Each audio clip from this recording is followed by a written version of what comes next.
Сәлем барлықтарыңызға. Бүгін осындай царский рактардың дәмін көретін боламыз. Тумям дәмімен, алдын отыры сливкемен дайындалған тумям дәмімен болды.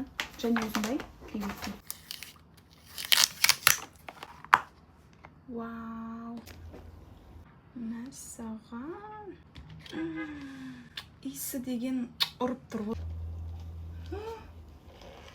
Қараңыздар. Вау! Бұрын соны жеп көрмегенім, қазір бірінші рет дәмін көреміз. Қай жерден жеу керегенді білмеймін. Бір-екі видеоларын қарап алдым, бірақ көрейін. О. Ашатын шығар енді.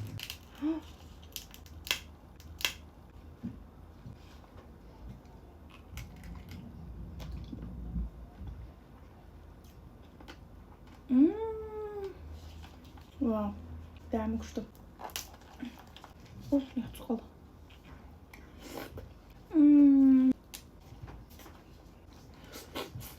Ашып, еті бар.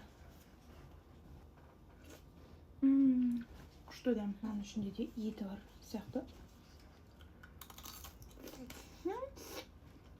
Ішінде суы көп. Келесі сливкесі, бірақ тумям дәмімен.